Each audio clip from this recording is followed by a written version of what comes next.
Hola, ¿qué tal chicos? Hoy les traigo un video de lo que es la historia de la computación y bueno, vamos a comenzar con algo muy breve que es una reseña. Bueno, todo comenzó con máquinas destinadas a manejar números, es así como nos remitimos a los ábacos, inventado por los babilonios allá de los años 10.000 a.C., utilizado sobre todo los chinos para relación en sus operaciones sencillas. De esta forma, por una tablilla, era la forma en que se podían comunicar y hacer sus sumas, sus restas, dependiendo de sus necesidades. A partir de ello se fueron inventando pues mayores objetos como una regla deslizante para facilitar las mediciones, la primera calculadora mecánica, la primera máquina de multiplicar, y a partir de ello fue como se fue actualizando lo que fue avanzando, como hoy se le conoce la computación. Igual mencionaré algunos pioneros de la informática, espero mencionar bien sus nombres. Es Blaise Pascal, Gottfried von Lobowski, Charles Babbage, Augusta Byron Herman, James Powers, Alan Turing. Como ya se conoce, Alan Turing hizo la máquina de Turing, la primera máquina que pudo descifrar y que se utilizó en la Segunda Guerra Mundial. John von Neumann, Chuck Peter, Linus Torvalds y Bill Gates. Ya que todos conocemos a Bill Gates.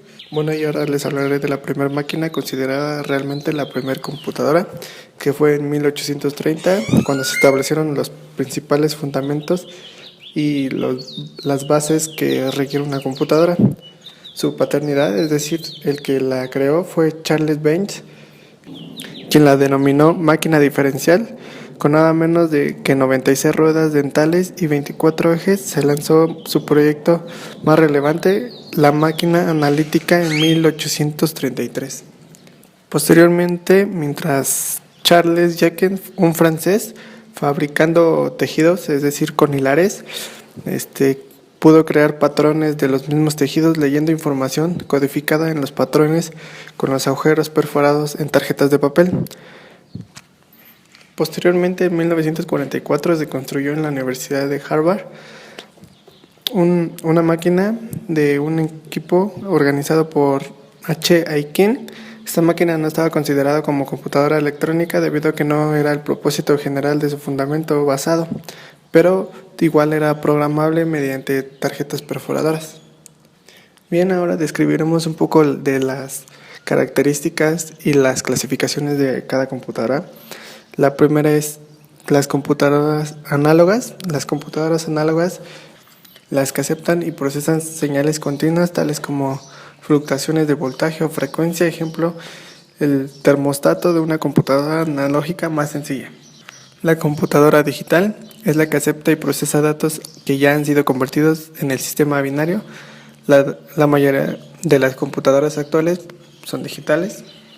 Y por último hablaremos de las híbridas. Las computadoras híbridas es una computadora digital que procesa señales análogas que ya han sido convertidas en forma digital, estando utilizando de pasos para llegar a procesos y que en este caso se puedan convertir en digitales. Bien, ahora hablaremos de sus categorías. En este caso es una supercomputadora. Es la máxima computadora, la más rápida, por lo tanto es la más cara, cuesta millones de dólares, y hasta hace un poco de 4 años pues fueron lanzadas. Procesan billones de instrucciones por segundo, son utilizadas para trabajos científicos. Un ejemplo muy claro es la NASA, y particularmente se crean para modelos matemáticos en el mundo real que se denominan a una simulación real. Otro tipo es mainframe. Los mainframes son computadoras grandes, ligeras, capaces de utilizar los cientos de dispositivos de entrada y salida. Procesan igualmente millones de instrucciones por segundo. Su velocidad es operacional y capacidad de procesar hacen grandes negocios. Este es un mayor ejemplo para los bancos, universidades y hospitales, y algunos, pues podría decirse que compañías de seguros, para interactuar entre ellas mismas y con mayor seguridad. Otro tipo es la minicomputadora. Se desarrolló en 1960 para llevar a cabo tareas especiales tales como el manejo de datos, comunicación, bases pequeñas. Son más baratas, fáciles de mantener e instalar, y su costo pues varía, no son tan caras, usadas para negocios, colegios, agencias gubernamentales, y su mercado ha estado disminuyendo desde que surgieron las microcomputadoras, que son la que mayormente todos utilizamos. Bien, pues hablaré de las microcomputadoras. Son conocidas como las computadoras personales, que en este caso pues el 80-90% de la población es el que tiene alguna.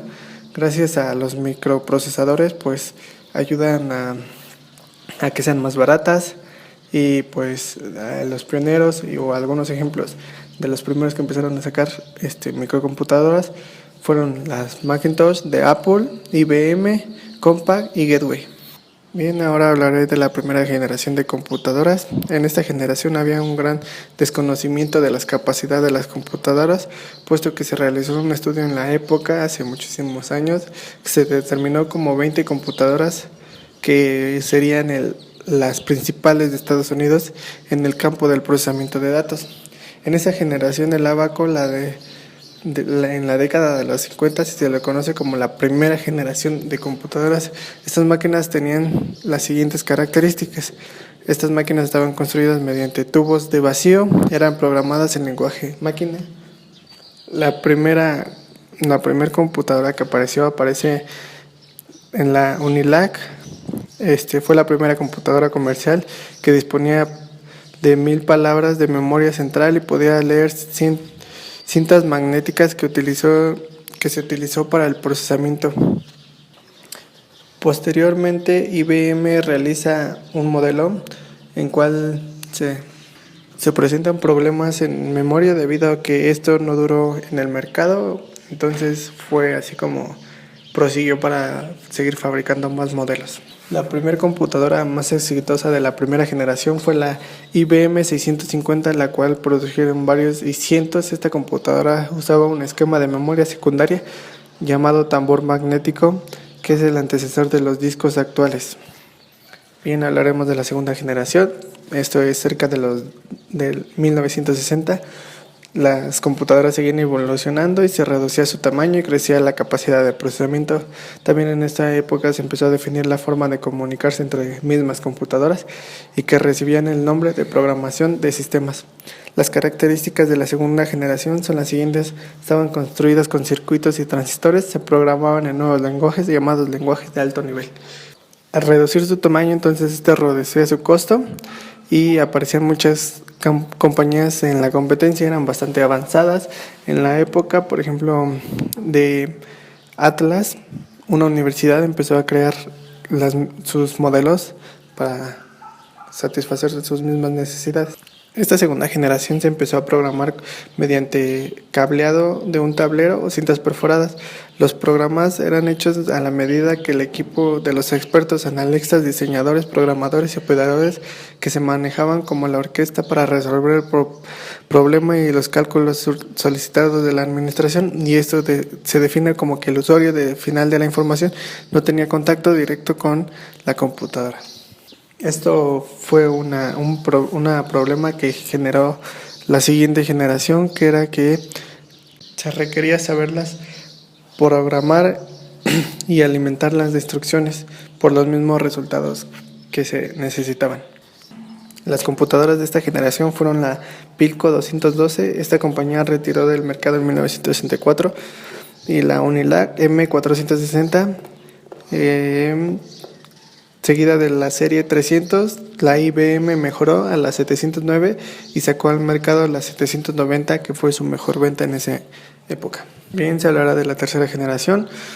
Con los progresos electrónicos y los avances de comunicación, las computadoras de esta década, en los años 1960, la tercera generación, son computadoras inaugura IBM 360 al abrir en 1964. Esta generación tiene las siguientes características: su fabricación es electrónica, está basada en circuitos integrados, su manejo es por medio de lenguajes de control de sistemas operativos. IBM empezó a lanzar los primeros modelos a partir del 360, los modelos 20, 22, 30, así hasta el 90 y 195. Mediados de la década de 1970 aparecen en el mercado las computadoras de tamaño mediano o microprocesadores no tan costosas como no tan grandes, llamadas también como mainframe, que significa también el gran sistema, disponibles de gran capacidad de procesamiento, y algunas minicomputadoras que fueron las siguientes: la PDP-8, PDP-11 Digital Equipment Computer y VAX Virtual Address Extreme, de la misma compañía, de los modelos Nova, Eclipse y Data General 300 y 90 de hardware. Cuarta generación, aquí aparecen los microprocesadores, que es el gran adelanto de la microelectrónica, son los circuitos integrados, la alta densidad con velocidad impresionante, las microcomputadoras con base en estos circuitos extremadamente pequeñas y baratas.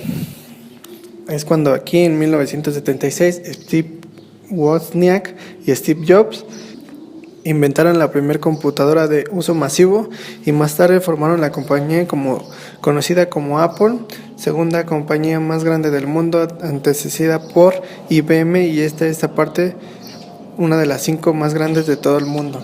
Con el surgimiento de las computadoras personales, el software y los sistemas que ellas manejaban han tenido considerable avance, que se han hecho más interactiva la comunicación del usuario con la máquina. Surgen otras aplicaciones de los procesadores, las hojas de cálculo, electrónicas, paquetes gráficos, etcétera. También industrias del software de computadoras personales con gran rapidez. Y es así como pasamos a la quinta generación. En la vista de la acelerada marcha de la microelectrónica en la sociedad, fue dado la tarea de poner un alto desarrollo de software y los sistemas que manejaban estas computadoras. Surge la competencia internacional en el dominio del mercado de la computación, donde principalmente Japón lanzó en 1983 llamado el Programa de la Quinta Generación de Computadoras, con los objetivos explícitos de producir máquinas innovadoras reales con criterios mencionados, y en con Estados Unidos ya una actividad programada de desarrollo con los objetos semejantes, que pueden resumirse de la siguiente manera: procesamiento en paralelo mediante arquitecturas y diseños especiales de circuitos de gran gravedad y manejo del lenguaje natural en sistemas de inteligencia artificial. Y bueno, es así como terminamos la parte más básica de la historia de la computación, resumida en que ahora pues se ha reducido en grandes dispositivos que pueden procesar la misma información que alguna computadora. Y es así como pues se fue avanzando un poco de todo lo que se fue realizando desde la primera generación hasta hoy, que tenemos grandes dispositivos que procesan millones de instrucciones por segundo.